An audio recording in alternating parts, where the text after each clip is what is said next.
दर्द दिल के वास्ते पैदा किया इंसान को, दर्द दिल के वास्ते पैदा किया इंसान को, वरना तात के लिए कुछ कम न थे करो व्यां। नाजरीन, मैं हूं बिस्मिल आफ्ताब आलम और आप देख रहे हैं उर्दू हिंदी नॉलेज चैनल। आइए, जो सिलसिला चल रहा था उसी में थोड़ा सा जल्दी बात करने की कोशिश करूंगा। दूसरी चीज़ आपको याद रखना है कि पहली बात तो यह है कि कल जो मैंने शेर पढ़ा था वो जिगर मुरादाबादी का था, मैं बताता चलूँ। आज का जो पहला सवाल है उसे आप सवाल को पहले देखिए। किस तहरीक ने उर्दू शायरी में आज़ाद नज़्म निगारी को मकबूल बनाने की कोशिश की है? इनमें से वो तहरीक बतानी है किस तहरीक ने आज़ाद नज़्म पे ज़ोर दिया है। उम्मीद करता हूँ सभी का आंसर बिल्कुल सही होना चाहिए और एक आसान सा सवाल है। दूसरी बात याद रखना कि जो आज मैंने शेर पढ़ा है ये किस नावल में इस्तेमाल हुआ, ये आपका आज का सवाल है। देखिए कौन जवाब देता है। दूसरी ये इसमें आंसर क्या सही होगा, पहले ये भी देख लीजिए। तरक्की पसंद तहरीक आपका आंसर सही होगा। एक है नावल तौबतुन्निसू। तौबतुन्निसू कितने जो है वो फसलों पर है, याद रखिए 12 फसलों पर तौबतुन्निसू नावल है। इसकी फसलें याद रखिएगा। दूसरी चीज़ एक और, ये नावल जो होता है इस नावल में जब नावल को आप पढ़ेंगे तो उसमें उठक बैठक, नमाज को उठक बैठक कौन बताता है, किसने कहा था, किस किरदार ने, तौबतुन्निसू के किस किरदार ने नमाज को उठक बैठक कहा है? तो नईमा का नाम आपको याद रखना है।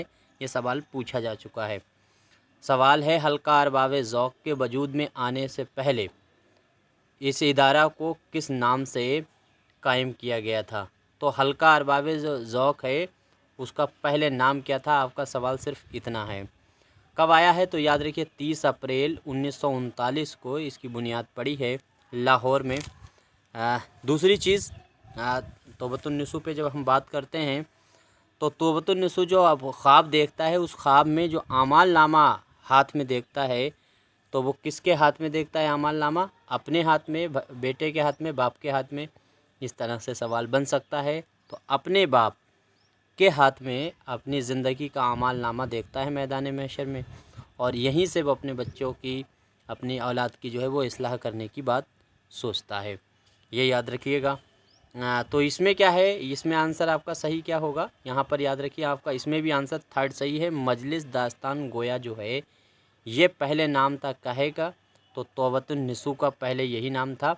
यहाँ से आपको हर हाल में याद रखना है।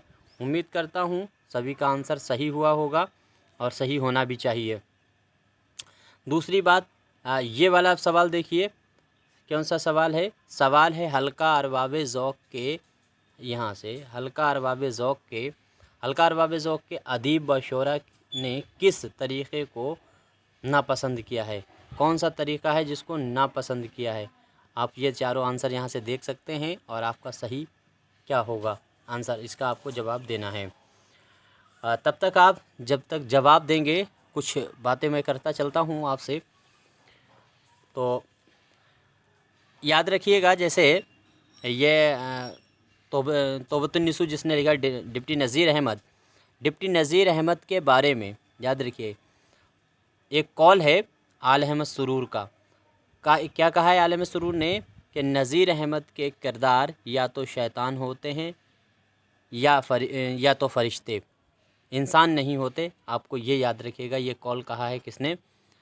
तो ये हैं आल अहमद सुरूर। दूसरा एक और कॉल भी इसी से मुताल्लिक़ है। नज़ीर अहमद के किरदार इब्तदा ही से हमारे सामने मुकम्मल हुआ करते हैं।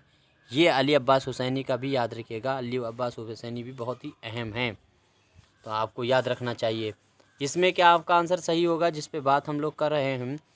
तो प्रोपगंडा और तबलीग, ये आपका आंसर जो है वो फर्स्ट वाला सही होगा। यहाँ से हैदराबाद पहुँचने के बाद जोश मलिहाबादी ने किस चीज़ से फ़ायदा पहुँचाने का एतराफ़ किया? तो ये देखिए अब आंसर आपका, इसमें से आपको जवाब देना है। उम्मीद करता हूँ सभी का आंसर सही होगा। दूसरी बात याद रखिएगा इसमें आंसर तो देना ही है। एक और सवाल देखिए, देखो एक शेर है जैसे चलती चक्की देख दिया कबीरा रोए। ये दोहा है कबीरदास का, चलती चक्की देख कर दिया कबीरा रोए और दो पाटन के बीच में साबुत बचाना कोई। ये शेर किस दास्तान में इस्तेमाल हुआ है अगर आपसे पूछा जाता है तो आप अब बताएंगे बागो बहार। इसका इस्तेमाल हुआ है शेर का बागो बहार में। शेर खूब अच्छे से याद रखिएगा, बागो बहार में इसका इस्तेमाल हुआ है। और बागो बहार के अगर दरवेश वगैरह पूछ लें तो पहले ही दरवेश में इसका इस्तेमाल किया गया है।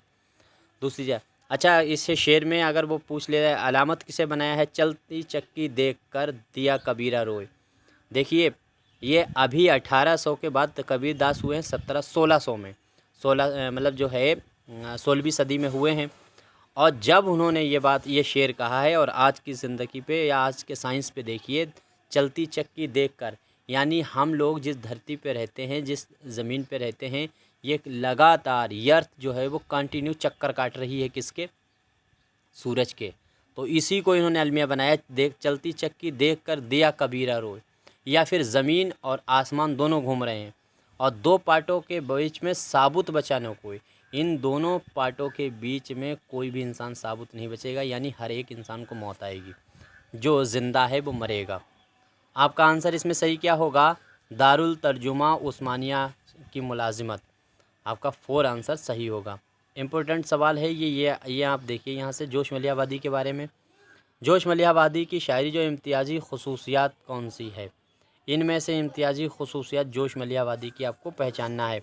याद रखना जोश मलिहाबादी के अलावा और भी बहुत से ऐसे शायर हैं जिनकी खसूसियात आपको मालूम ही होना चाहिए। अच्छा, बात कर रहे थे बागो बहार पे, तो बागो बहार का लिखा किसने है, मीर अमन ने। मीर अमन दहलवी ने लिखा है। इसका तखल्लुस याद रखना, मीर अमन का एक तखल्लुस जो है वो लुत्फ़ भी इसने शायरी में इस्तेमाल किया है, ये भी जहन में रखना चाहिए। दूसरी बात, मीर अमन की जब बात कर रहे हैं तो एक चीज़ और, मीर अमन जो थे वो फोर्ट विलियम कॉलेज से सबकदोश कब हुए थे, इस तरह के सवाल भी बहुत बनते हैं। 1806 में हुए हैं, 1808 में इनका इंतकाल हुआ है, 1806 में ये सबकदोश हुए हैं फोर्ट विलियम कॉलेज से। तो जोश की शायरी की खूबियों में क्या होगा, तो मनाजिर व मज़ाहिर को मुजस्सम बना देना। ये जो आपका आंसर होगा वो फर्स्ट बिल्कुल सही होगा। उम्मीद करता हूँ सभी का आंसर सही हुआ होगा। अगला सवाल देखिए, सवाल है जोश मलिहाबादी ने इनकलाबी शायरी के ज़रिए, देखिए किसी भी राइटर पे जब सवाल बन रहे हैं तो 3-3 4-4 सवाल बन जाते हैं। जोश मलिहाबादी ने इनकलाबी शायरी के ज़रिए हिंदुस्तान में किस जज्बे को आम कर दिया। तो इसमें आंसर आपका क्या सही होगा, ये आंसर का जवाब आपको देना है। उम्मीद करता हूँ सभी का आंसर सही होगा।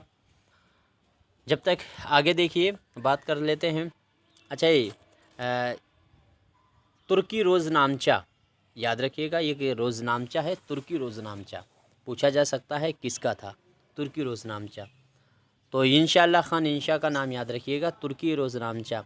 जिस तरह से उन्होंने दरियाए लताफ़त एक किताब लिखी थी, कवायद की किताब है, उर्दू कवायद की किताब है, तो उसमें क्या लिखा है, दरियाए लताफ़त जो है उसके अलावा उर्दू कवायद है, लेकिन उसकी ज़बान फ़ारसी है, यानी फ़ारसी ज़बान में उर्दू कवायद बताने की कोशिश की।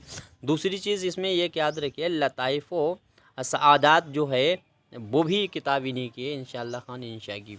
ये भी जहन में रखना चाहिए। रोज़नामचा तो हर हाल में याद रहे, और जो ख़ास हैं सिल्के गौहर हैं वो तो सभी को मालूम ही है, गैर मनकुता।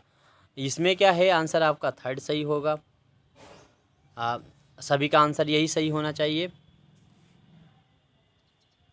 विदेशी साम्राज्य के ख़िलाफ़ गुस्सा, यानी वही जो अंग्रेज़ यहाँ थे उनके ख़िलाफ़ गुस्सा, यानी इनकलाबी शायरी इनकी है, याद रखिए। सवाल है वो कौन से शायर हैं जिन्हें गालिब और इकबाल की तरह फ़लसफ़ा तराज शायर नहीं करार दिया जा, वो कौन से शायर हैं जिन्हें गालिब और इकबाल की तरह फ़लसफ़ा तराज शायर नहीं करार दिया जाता। यहाँ पे नहीं होगा, करार दिया जाता होना चाहिए मेरे ख़्याल से। आपका आंसर कौन सा होगा सही, उम्मीद करता हूँ सभी का सही होना चाहिए। तो आपका आंसर सही होगा इसमें, याद रखिएगा, फैज़ अहमद फैज़ का नाम। दूसरी चीज़, अभी जो मैंने बात की थी, अच्छा इस पे इंशाअल्लाह खान इंशा पे, इंशाअल्लाह खान इंशा में जो इन्होंने रानी केतकी की कहानी लिखी है, कहानी जो हैं या दास्तानें हैं, उनमें जो कैरेक्टर पढ़ोगे तो उनके एक दूसरे कैरेक्टर से रिलेशन भी खूब अच्छे से आपको आने चाहिए। इसी तरह से जैसे रानी केतकी कहानी में जो है मदन वान का किरदार है, तो मदन वान कौन होती है? रानी केतकी की सहेली है। और ये कई बार पूछा गया है, और इस तरह से सवाल भी पूछा गया है कि भभूत लगा करके, एक भभूत दी जाती है, जोगी देता है इनके बाप को, रानी केतकी के, तो उसको भभूत लगा करके केतकी की तलाश में जो है ढूंढने के लिए कौन निकल जाता है? तो मदन वान निकलती है। ये भी आपको जहन में रखना चाहिए। इसमें आपका आंसर सही है फैज़ अहमद फैज़। सवाल है, तरक्की पसंद शायरों में फैज़ ने अपने कलाम में किस हकीकत को भरपूर नुमाइंदगी की है? तो किसकी की है इन्होंने भरपूर नुमाइंदगी?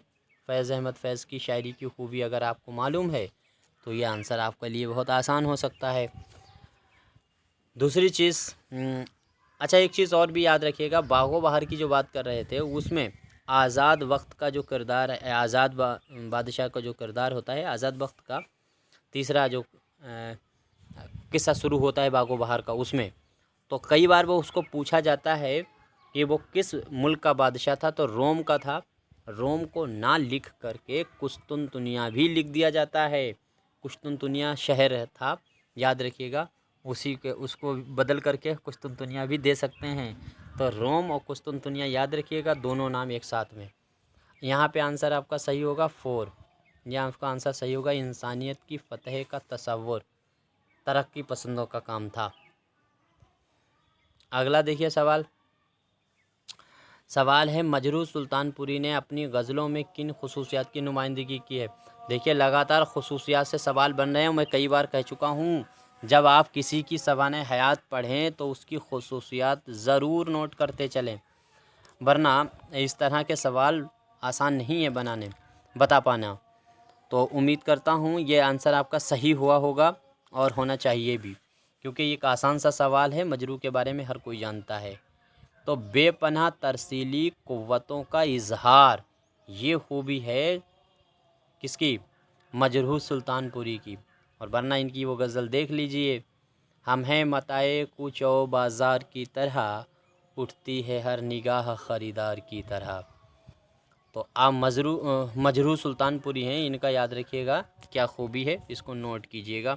यह कहाँ से क्वेश्चन भी देखिए, यहाँ 129 नंबर क्वेश्चन नोट कीजिएगा तो आपको मालूम चलेगा क्या खूबी है।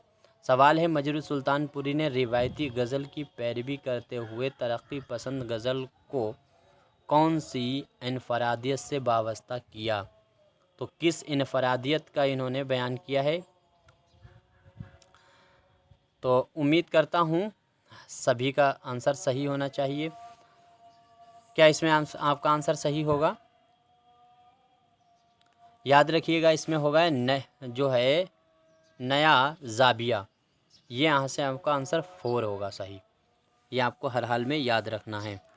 दूसरी चीज़, अच्छा एक बात और भी, बागो बहार जो है, बागो बहार में एक कैरेक्टर होता है कि जब अपनी जो मुसीबत होती है उसमें जब वो उलझ जाता है, जो उसमें दरवेश हैं, 4 दरवेश हैं, जब वो किसी काम के लिए निकलते हैं और वो उलझ जाते हैं, फिर क्या है कि वो या उस उलझे हुए काम को मुकम्मल कर लेते हैं, तब उनको एक नौजवान जो क्या कहते हैं, जर्द बैल के पर सवार होकर के आता है, बुर्कापोश, और वो इनको लेकर के एक जगह पर इकट्ठा करता रहता है। इस तरह की कहानी है।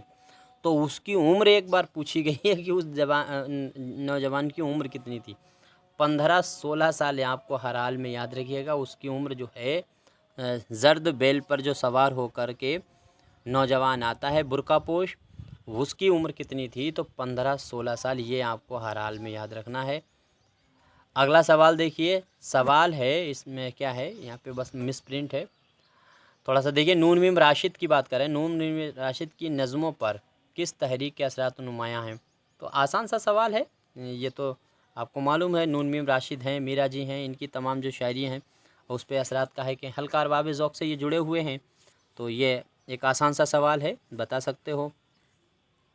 अच्छा, दूसरी चीज़ है कि इसमें जो शहज़ादे हैं इनकी शादियां पूछी जाती हैं कि पहला शहज़ादा कहाँ की शादी कहाँ। तो आपको याद रखना जो पहला वो होता है फ़कीर, और उसकी शादी जो है वो किससे होती है, तो वो होती है दमिश्क की शहज़ादी से। याद रखिए, पहले की शादी दमिश्क की शहज़ादी से, दूसरी जो शादी होती है वो बसरा की शहज़ादी से, और तीसरे की शादी जो है वो फ़रंग की मलिका से होती है। ये भी याद रखिएगा। और चौथा जो होता है फ़कीर, उसकी शादी किससे होती है, उसकी होती है पीर मर्द अजमी जो होते हैं उनकी बेटी से। पीर मर्द अजमी जो हैं उनकी बेटी से। तो चारों का ये भी याद रखिएगा कनेक्शन। अगला सवाल इसमें देखिए कि ला इंसान किसका शेरी मजमुआ है। तो ये बताने की क्या ज़रूरत है, मिड स्टूडेंट है कोई बात नहीं, नून मीम राशिद है। ला इंसान आपको मालूम है तीसरा मजमुआ है। चौथा कौन सा है, गुमान का मुमकिन। अगला सवाल है, नून मीम राशिद की नज़मों में किस रवैये की वजह से यहाँ पे मिसप्रिंट है, वजाहत और नज़्म गोई की जगह पेचीदगी ने ले ली है। ये यहाँ पे सवाल इनका है, याद रखिएगा। तो वजाहत और नज़्म गोई में पेचीदगी की जगह नून मीम राशिद के यहाँ ले ली है। तो क्यों, ये आपका आंसर सही होगा, क्योंकि इन्होंने अमूमन अलामती नज़में कही हैं।